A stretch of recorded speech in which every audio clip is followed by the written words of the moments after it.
What's up, everybody? It's me, Barbarisi from the Bronx, and Tito Love from the South Bronx. Yo, yo, yo. And little Weedy B. That's right, Weedy B. You say hi, my love. Yes, Wee. So as you guys know, we just came out of McDonald's, and I was going to do a tell-all in there about one of my stories, my experiences, but I couldn't because there was other people there, and they were trying to study and eat their food, and they were very, they were adjacent to me, so I couldn't follow suit with that. But we're driving out of Hunts Point right now. Tomorrow we're going to drive through so I can do, a longer tell-all.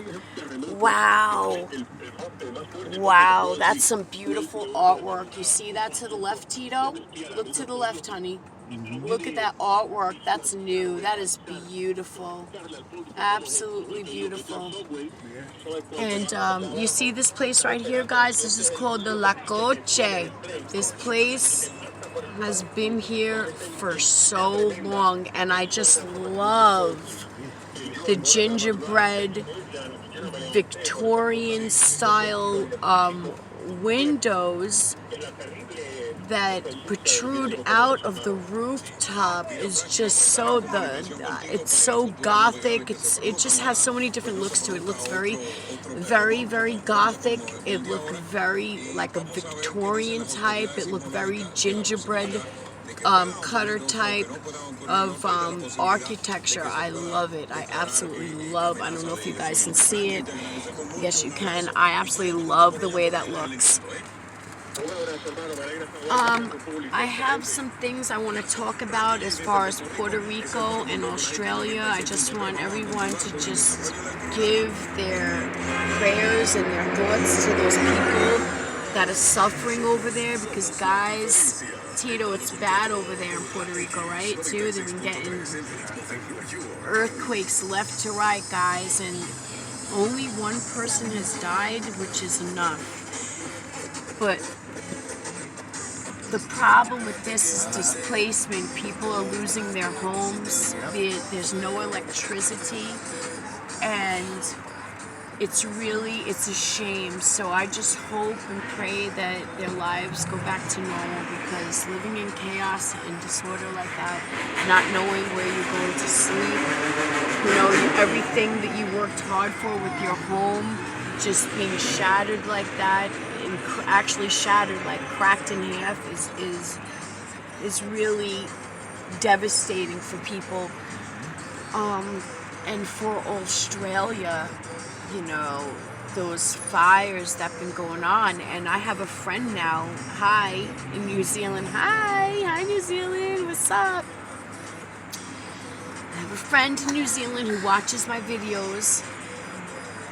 Wonderful person, great personality, very intelligent, very smart, and always gives me, encouragement about my channel, to not give up, and it'll grow in time and whatnot. But he said that the sky was, I believe he said, was really dark and red and orange because of the wildfires in Australia. Are you okay, baby? What happened? You want some water?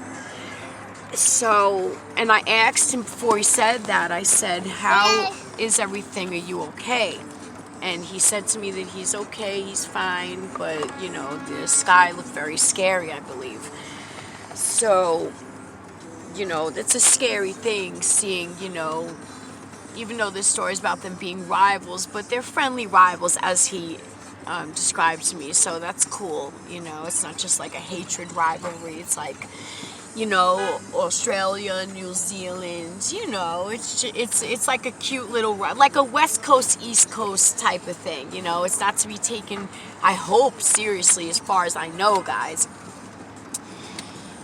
But I just want to give everybody my best prayers, my love vibes, just, a part of me for the thoughts of them to be okay, and for them to strive and persevere through, and the poor animals, we got to think about those poor animals, what they're going through.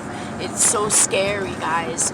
So please, let's give a moment on your own time, or if you want to do it now, to think about, you know, people in Puerto Rico and people in Australia, because it's important to think about others that are going through things, and just people in general, you know, like I said, people in third world countries that are, you know, sifting through, you know, muddy waters to, you know, strain them through to get a drink of water. It's unacceptable in this world that is so rich and full of resources. It makes no sense to me, because a lot of times, you know, their governments won't allow the food to get through to them. They won't allow it. They let their people suffer and starve, instead of people that are willing and wholeheartedly want to donate to these people that are in dire straits. And instead of letting, you know, them survive through these donations, they actually don't let it happen, which is really, really sad.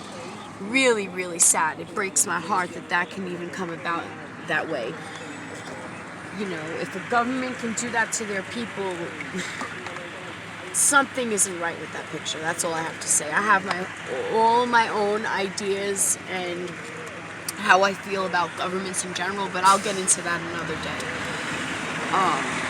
So my son, he was eating in the famous McDonald's, and he was eating his nuggets and drinking his organic apple juice, I was so happy to see him do that, because sometimes he's a little stubborn with certain things. So just anything nutritious, not so much the nuggets. Like, McDonald's in moderation is okay, but it's not something you want to feed your kids all the time, you know. If you have no choice, if that's all that you can get, it's better than nothing, but try to pick something that's, you know, less artificial and processed than, you know, other things that they have to offer there. So today, besides all of those thoughts, you know, my thoughts and prayers for the suffering, and the cute little things that my baby did, I'm going to tell an experience that I went through. My first experience in the Bronx, where I was jumped, and this one I was possibly raped. I'm not sure. Okay, and I'll get into the story about how I wound up in the Bronx another time, but let's just say I was very new to the Bronx in that perspective. And I was basically copping on 169 in Washington. That was one of the original spots that I used to get my stuff from. So as I'm walking, I run into these three boys. It's late at night. It's pretty desolate. It's winter time. I'm very young. I really didn't have a lot of street smarts per se for that type of thing at the time. And these three boys come up to me and they say, "Hey, Ma, you know, I got what you need, ba, ba, ba." So I followed them, not knowing what they were going to do, because I was naive, like I said, in that perspective. Can I have the drink, honey, for the baby? Give me that. Yeah. That, yes, give me that. Thank you, sweetheart. Here, baby. No, sweetheart, don't. Hold on, guys. I'm so sorry. Remember, I have a baby to rear, and I can't, you know, sometimes if I'm telling a story, I still have to, of course, be a mother at all times, you know. That's what it is. So, like I said, these three young boys, they were younger than me, say, "Come with me. I got what you need, ma, ba, ba, ba." And, of course, you know, when you're sick, and someone says that they got what you need, you're gonna go. Unless you know, have a feeling and you know better. At that time, like I said, I was very young and naive and new to the situations of the streets and how people can be conniving and do things that you would never think of. So I follow them into the building, and we're going it's a project building, all the way to the top of the stairs, right? So they're like, "Hold on a second." I'm like, "Okay." Out of nowhere, guys, one of the guys grabs me by the throat, puts me in a chokehold, I never been put out before. I never been put to sleep in my life. I heard of people doing that, but I really didn't even know that this was possible. Like, I thought that, like, that was a bunch of BS, guys. I had no idea that you can actually grab someone by the neck and put them in a chokehold and put them to sleep. The next thing I know, I am, and this is no exaggeration, I'm tumbling down about 7 flights of stairs. Truth be told, I peed my pants. I urinated all over myself from the fear. When that happened to me, I seen a light. I seen a bright light. I seen a vision. This is before I woke up from being choked out. I seen a vision. The vision that I seen was like clouds, glorious clouds, beautiful, glorious clouds. It was something that it was breathtaking. It was something to behold. It was absolutely amazing, the sight that I seen. And in the clouds was Jesus, and he had his hands reached out to me with golden rays of sun casting behind him, like what you see in the pictures. It was absolutely beautiful. It was amazing. It was breathtaking. I couldn't believe that I seen this portrayed before my very eyes. It was projected in my mind, and it seemed so surreal. I couldn't believe that this happened.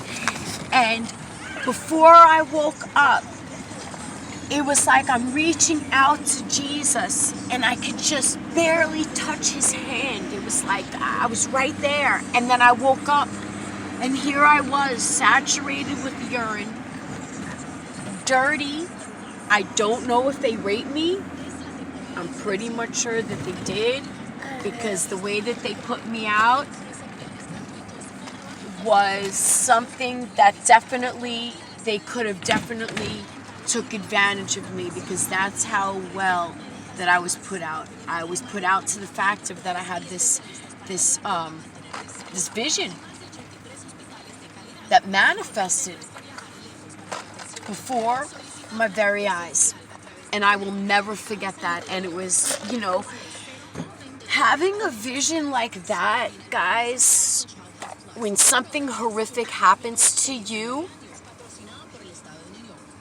it's like you have to know that there is another realm of spirits and beings. Because I believe in the Lord with all my heart, and I will never deny that. I love Jesus Christ. I believe he died for my sins. And I will never deny his name.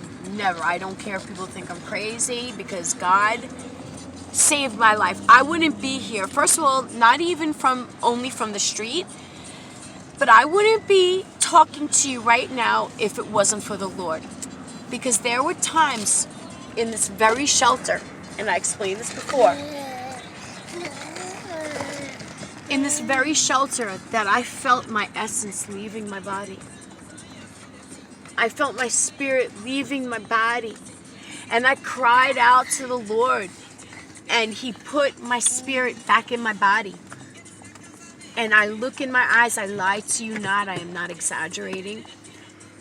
The Lord is real. He saved my life, not only, like I said, from the street, but from my essence leaving my body. Do you know what that feels like? I don't know if anyone ever had that experience before, of their essence leaving their body. It's very scary. Oh. What happened? Oh, he played with my lipstick. Oh my God, Weedy B, you are so funny. Look what he did. Weedy B, you're so silly. Oh my God, I'm blushing. Oh God, Weedy B. And he's right next to me, and it's not that I'm not watching him. He just snuck it. He snuck my lipstick, had no cover on it, so I'm holding him like with one arm like this, and he's moving around, and I'm telling my tale, and He took the lipstick out of my bag and drew on his face. Oh my God, kids are so amazing, the things that they do. Right under your nose. That's why I always have to be vigilant. Excuse me, you can't have that, baby. You can't have that. No, honey, you can't have that, sweetheart. No, baby. See, he wants this now. Would you like some peanut butter? Of course you can have some peanut butter. We love peanut butter. Even though we just got done eating, he loves... Here, can I take that out of the... Can I take it out of there for you, sweetheart? Thank you, baby. Yeah, because you're not allowed to play with plastic, as you know. There you go, honey. Good boy. It might be a little... I always keep a reserve of peanut butter in the truck for emergency reasons. Guys, you never know. I'm not a paranoid person, but I do know one thing, that we're living in a crazy time. We're living in a crazy day and age where things are very unpredictable. Let's put it to you that way.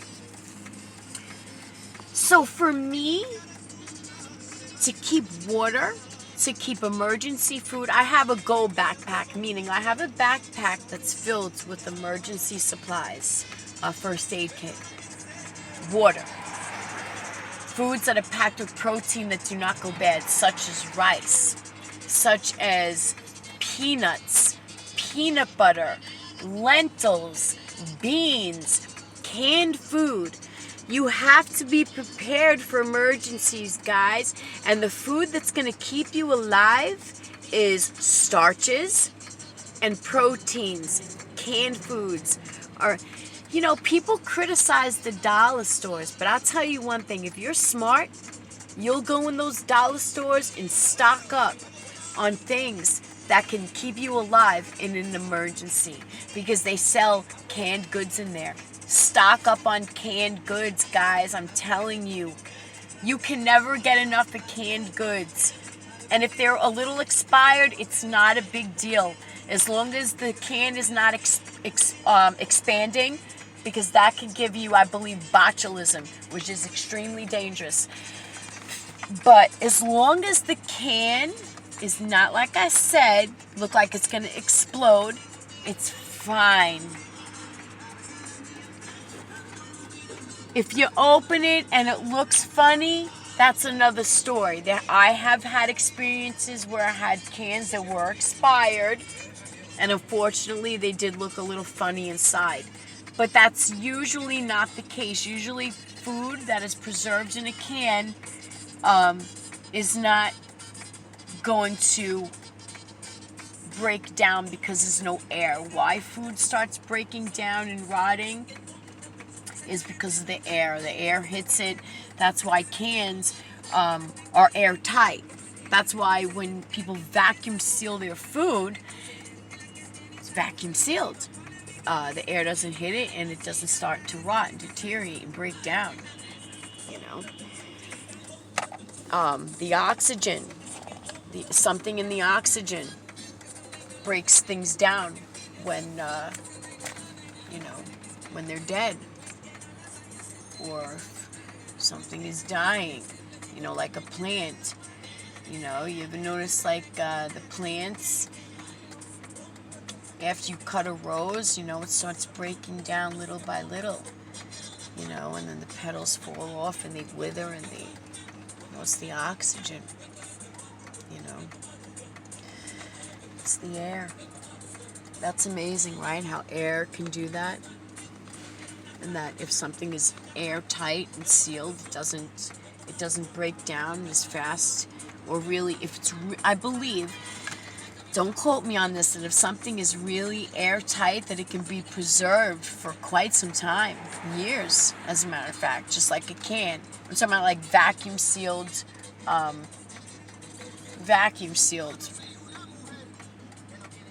products. Vacuum sealed products are really amazing. Look at my baby. He's eating his peanut butter. I'm so proud of him, my baby. I love him so much. My son is my everything, guys. That's my heart right here. My son is always on my mind. Like, even like let's say Tito has to go somewhere and he takes the baby with him so I clean the house.